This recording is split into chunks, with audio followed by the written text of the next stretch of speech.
ఏంటి గ్యాంగ్స్టర్ అంటే అదొక గేమా? అవునా? టెంపుల్ రన్ స్టార్టింగ్ లో గ్యాంగ్స్టర్ అని పడుతుంది రెడ్ కలర్ లో ఇట్లా. అది టెంపుల్ రన్ కదా. గేమ్. ఓకే. జీటీఏ. ఓకే, ఇవంతా మనకు తెలీదు. ఏదో మనం ఏదో బబుల్ గేమ్ అట్లాంటివి సబ్బే సర్ఫ్ అట్లాంటివి ఆడతాం కానీ మరి గ్యాంగ్స్టర్ అవంతా ఆడము. రైట్. చేసి ఓపెన్ చేయదని హిస్టరీ ఆఫ్ జావా అంటే మెయిన్ హిస్టరీని ఎందుకు డెవలప్ చేయాల్సి వచ్చింది అని వాళ్ళకి ఏం అవసరం వచ్చింది వాళ్ళు చేయడం వల్ల. అవునా? వాళ్ళు చేయడం వల్లనే మనం చదువుకుంటున్నాం. మెయిన్ గా అమెరికాలో సన్ మైక్రో సిస్టమ్ అనే కంపెనీ వాళ్ళది. సన్ మైక్రో సిస్టమ్ అనేది hardware company, product based company. ఓకేనా? ప్రోడక్ట్ బేస్డ్ కంపెనీ అంటే కంప్యూటర్ కి సంబంధించిన పార్ట్స్ అన్ని కూడా వాళ్ళు సేల్ చేస్తారు. కీబోర్డ్స్ కానీ సిపియూస్ కానీ తయారు చేస్తారు, ప్లస్ సేల్ చేస్తారు. రెండు సర్వీస్ అది ప్రొడక్ట్ రెండు ఉన్నాయి దాంట్లో. మ్యానుఫ్యాక్చరింగ్ సర్వీస్ రెండు ఉన్నాయి. ప్రోడక్ట్ బేస్డ్ కంపెనీ అయితే లేదు. ప్రోడక్ట్ బేస్డ్ కంపెనీ అయితే అక్కడ ఏం జరిగింది, వాళ్ళకి ఒక ప్రాజెక్ట్ వచ్చింది. ఏం ప్రాజెక్ట్ అది? సెట్ ఆఫ్ బాక్స్ అనే ప్రాజెక్ట్. ఓకేనా? సెట్ ఆఫ్ బాక్స్ అనే ప్రాజెక్ట్ వచ్చినప్పుడు వాళ్ళ దగ్గర అంతకు ముందు జావా కంటే వేరే లాంగ్వేజ్ ఏదో ఉండింది. మనకు తెలియదు ఆ లాంగ్వేజ్ ఏదో. ఆల్రెడీ వాళ్ళు ఏదో లాంగ్వేజ్ యూజ్ చేస్తా ఉండిన్నారు. ఆ లాంగ్వేజ్ యూజ్ చేసి సెట్ ఆఫ్ బాక్స్ సంబంధించి డిజైన్ చేసేటప్పుడు చాలా ప్రాబ్లమ్స్ వస్తాయి కదా. ప్రాజెక్ట్ కొత్తగా వచ్చిందంటే అది వాళ్ళే ఓన్ గా థింక్ చేసి డెవలప్ చేయాలి. అవునా? చాలా ప్రాబ్లమ్స్ వచ్చినప్పుడు అందులో మెయిన్ ప్రాబ్లం ఏంటి? Code reusability. కోడ్ రీయూజబిలిటీ అంటే చెప్పండి, జస్ట్ ఆ వర్డ్ మీనింగ్ అయినా ఓకే నాకు.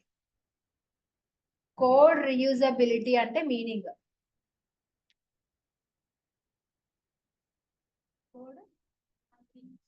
మళ్ళీ ఒక్కసారి రాసిన దాన్నే మళ్ళీ మళ్ళీ యూజ్ చేయడం.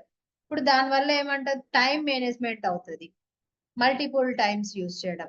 అలాంటి ఫీచర్ వాళ్ళ దగ్గర లేదు. ఇంతకు ముందు ఉన్న లాంగ్వేజ్ లో కోడ్ రీయూజ్ చేసే ఆప్షన్ లేదు. ఊప్స్ కాన్సెప్ట్ వల్ల ఇదే జరుగుతుంది, కోడ్ రీయూజ్ అవుతుంది. ఎందుకు? అది ఆబ్జెక్ట్ ఓరియంటెడ్ అంటే మన దగ్గర ఇది కోడ్ రీయూజబిలిటీ అనే కాన్సెప్ట్ ఉంటది కాబట్టి. నేను ఊప్స్ చెప్పినప్పుడు ఇంకా మీకు బాగా అర్థమవుతుంది. సో వాళ్ళు ఏం చేశారంటే ఈ లాంగ్వేజ్ కాదు, ఈ లాంగ్వేజ్ తో మన వల్ల అవ్వదు, కొత్త లాంగ్వేజ్ డెవలప్ చేద్దాము అని ఒక కొత్త లాంగ్వేజ్ డెవలప్ చేశారు. ఆ లాంగ్వేజ్ పేరు ఏం పెట్టుకున్నారు వాళ్ళు? ఓక్. ఓకే, ఓక్.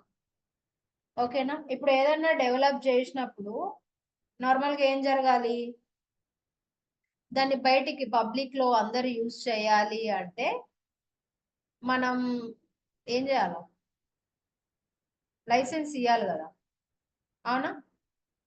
మనకు లైసెన్స్ దొరకాలి. ఇప్పుడు సినిమా బయటికి రిలీజ్ చేయాలి అన్నా సెన్సార్ బోర్డు వాళ్ళు లైసెన్స్ ఇస్తేనే థియేటర్స్ లోకి వస్తారు.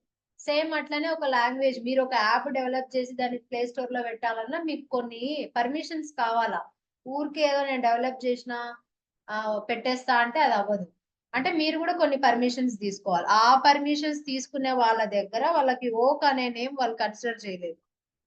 ఓక్ అనే నేమ్ కన్సిడర్ చేయకపోయేసరికి వాళ్ళు ఏం చేసినారు, ఒక కొత్త నేమ్ కొత్త కొత్త నేమ్ ని పెట్టుకున్నారు. వేరే నేమ్ పెట్టుకుందాము అని. ఆ వేరే నేమే ఏంటంటే గ్రీన్. గ్రీన్ అనేది యాక్చువల్ గా వాళ్ళ టీమ్ నేమ్. వాళ్ళు మొత్తం 4 మెంబర్స్ కలిపి జావాని డెవలప్ చేసినారు. వాళ్ళ వాళ్ళ టీమ్ నేమ్ వాళ్ళు ఏం చేసినారంటే గ్రీన్ అని పెట్టుకున్నారు. ఓక్ అనే నేమ్ వీళ్ళు కన్సిడర్ చేయలేదు కాబట్టి మన టీం నేమే గ్రీన్ అని పెట్టుకుందాం అనుకున్నారు. వాళ్ళు ఆ గ్రీన్ ని కూడా కన్సిడర్ చేయలే. గ్రీన్ ని కూడా కన్సిడర్ చేయకపోయేసరికి ఏమైంది, మళ్ళీ సేమ్ ప్రాబ్లం, అదే ఇష్యూ. లైసెన్స్ వాళ్ళకి అగ్రి కాలేదు. సో వాళ్ళు ఏం చేశారంటే దిస్ ఈజ్ నాట్ అది రియల్ అంటే ఆ ఆ జావా నేమ్ యాక్చువల్ గా దేని నుంచి వచ్చిందంటే ఒక కాఫీ బీన్, అది coffee shop name Java coffee bean island ఇండోనేషియాలో ఉంది అది. సన్ మైక్రో సిస్టమే ఆ కాఫీ షాప్ దగ్గర ఉందో లేదంటే వీళ్ళే టూర్ కని ఇండోనేషియా వెళ్ళారో అదంతా మనకు తెలియదు. అర్థమైందా? కొంతమంది ఏమంటారంటే ఆ సన్ మైక్రో సిస్టమ్ పక్కనే ఆ కాఫీ షాప్ ఉంటది అని అంటారు. కొంతమంది ఏమంటారంటే లేదు వీళ్ళే ఇండోనేషియా వెళ్ళారు అని. అదంతా మనకు తెలియదు కానీ జావా అనే నేమ్ ఎక్కడి నుంచి ఇన్స్పైర్ అయ్యి వాళ్ళు ఇన్స్పైర్ అయ్యి పెట్టారంటే ఒక కాఫీ షాప్ చూసి, కాఫీ షాప్ మీద ఆ నేమ్ ఉంటే దాన్ని చూసారు. జావా డెవలప్ చేసింది మాత్రం 1991లో. కానీ 1991 నుంచి వాళ్ళు లైసెన్స్ దొరికి దాన్ని బయటికి పబ్లిక్ గా అఫీషియల్ గా రిలీజ్ చేసేసరికి 1995 అయింది. ఓకేనా? మీరు జావా ఎప్పుడు డెవలప్ అయిందంటే ఏం చెప్పాలా? 1995 అనే చెప్పాలి, 1991 కాదు. ఓకేనా? 1995 అనే చెప్పాలి. 1995 అని చెప్తేనే అది valid. Stable version is released in 1996. Stable version అంటే ఏంటంటే వాళ్ళ దగ్గర ఉండే జావా అప్పటికి ఏమైంది, స్టేబుల్ గా లేదు. స్టేబుల్ గా లేదంటే ఇప్పుడు మీరు ఏదైనా యాప్ కానీ ఏదైనా వాడేటప్పుడు వాటంతటికి అదే స్ట్రక్ అయ్యి అదే అదే ఆపరేట్ అయ్యి అదే హోమ్కి వచ్చి అట్లా జరుగుతుంది ఒక్కొక్కసారి. ఓకేనా? మీ ఫోన్ స్టోరేజ్ ఇష్యూ వల్లనో సంథింగ్ అదే స్ట్రక్ అవ్వడం అదే వెనక్కి రావడం అట్లంతా జరిగితే ఆ యాప్ స్టేబుల్ గా లేదని అర్థం. ఓకేనా? అలాంటి ప్రాబ్లమ్ ని కూడా వాళ్ళు రెక్టిఫై చేసి 1996 లో స్టేబుల్ వర్షన్ ని రిలీజ్ చేశారు. ఓకేనా? కానీ డెఫినేషన్ లో మీరు ఏం చదివినారు? It is owned by Oracle అని ఉంది. కానీ నేను హిస్టరీలో ఏం చెప్పా? సన్ మైక్రో సిస్టమ్ వాళ్ళు డెవలప్ చేశారు అని చెప్పా. మరి ఎట్లా, అది సన్ మైక్రో సిస్టమ్ వాళ్ళదా లేదంటే ఒరాకిల్ వాళ్ళదా?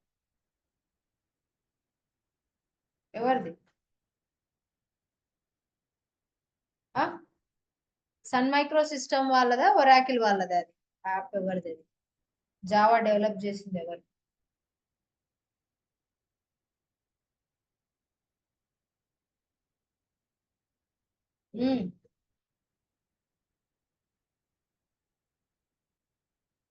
ఎవరు వెళ్తారు?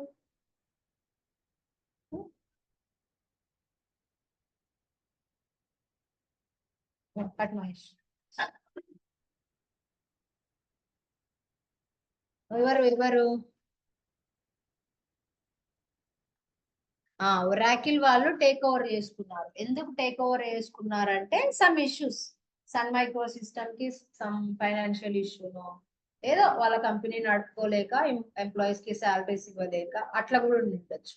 అలా ఉన్నప్పుడు ఏం చేసినారు వాళ్ళు, ఒరాకిల్ కంపెనీని కన్సల్ట్ అయినప్పుడు మీరు మా కింద వర్క్ చేయండి, మేము మీ వాళ్ళకి అందరికి శాలరీ ఇస్తాం. అప్పుడు ఏమైతుంది, సన్ మైక్రో సిస్టమ్ ఏం డెవలప్ చేసినా కూడా అది ఒరాకిల్ కిందకే వస్తుంది. ఇది జస్ట్ వర్కర్స్ అంతే వాళ్ళ దగ్గర. ఓకేనా? మీరు జావాని ఇన్స్టాల్ చేసేటప్పుడు కూడా చూస్తే ఆడ oracle.com అని ఉంటది.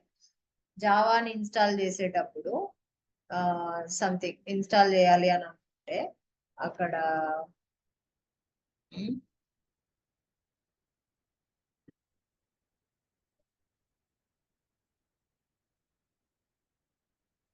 ఒరాకిల్ వాళ్ళు ఉంటారు. అంటే ఇప్పుడు ప్రజెంట్ అది ఒరాకిల్ వాళ్ళు టేక్ ఓవర్ చేశారు. డెవలప్ చేసింది మాత్రం సన్ మైక్రో సిస్టమ్. ఇప్పుడు సన్ మైక్రో సిస్టమ్ కంపెనీ లేదా, అదంతా ఎత్తేసినారంటే ఉంది, కానీ అది ఒక కంపెనీకి కింద ఉంది కాబట్టి అంత అది బయటికి రావట్లే అంతే. ఎప్పుడో 90లో అట్లా ఉండింటది అది సన్ మైక్రో సిస్టమ్ సపరేట్ గా, ఒరాకిల్ తో లేకోకుండా మెర్జప్ అవ్వకుండా సపరేట్ గా ఉంటది. Please maintain a neat notebook for Java. జావాకి చాలా మంచి నోట్బుక్ మెయింటైన్ చేయొచ్చు. ఇది మీకు ఇప్పటికే కాదు ఎప్పటికైనా చాలా బాగా యూజ్ అవుతుంది. బీటెక్ లో కూడా జావా సబ్జెక్ట్ వస్తుంది. ఓకేనా? సీరియస్లీ మీరు ఇప్పుడు వింటే మళ్ళీ ఏం విన్ అవసరంలా, మళ్ళీ మీ క్లాసెస్ లో అన్నిట్లో విన్ అవసరంలా. ఈ ఈ రెండు స్లైడ్స్ మీరు ఫోటో స్క్రీన్ షాట్ తీసుకొని నాకు నోట్బుక్ లో రాసుకోరండి. కొంచెం స్లో. సరే, ఇది ఒక్క రోజేలే, కొంచెం స్లోగానే చెప్తా. ఓకేనా? మంచి నోట్బుక్ మెయింటైన్ చేయండి. క్లాస్ లో టైం ఇవ్వకపోయినా స్క్రీన్ షాట్స్ తీసుకొని నీట్ గా ఒక నోట్బుక్ లో రాసుకోండి. ఓకేనా? ఖచ్చితంగా ఇది యూజ్ అవుతుంది జావా నోట్బుక్. ఎప్పుడైనా ఒక 4 years తర్వాత అయినా కూడా స్లోగా వెళ్తాం. అవునవును, అక్కడక్కడ నేను నోట్స్ చెప్తా, కానీ మీది ఆన్లైన్ కాబట్టి ఎట్లా చేయాలా అని చూస్తున్నా. నేను యాక్చువల్గా నోట్స్ లేకుండా ఏ క్లాస్ చెప్పను, ఖచ్చితంగా నోట్స్ ఉండాలి. కానీ మీరు ఆన్లైన్ కాబట్టి ఫొటోస్ తో అట్లా వెళ్ళిపోతుంది. చూద్దాం. జావా చెప్తాం, జావా నోట్స్ చెప్తాం. మీరు నోట్స్ కొంచెం ఫాస్ట్ గా రాయడానికి ట్రై చేయండి. ఓకేనా? Right, that's all for today's class. Tomorrow remaining చూద్దాం, అవుటర్ ప్లాట్ఫామ్స్ అవన్నీ. ఓకేనా? ఓకే ఓకే, ఎగ్జాక్ట్ 9:30కి రండి రేపు.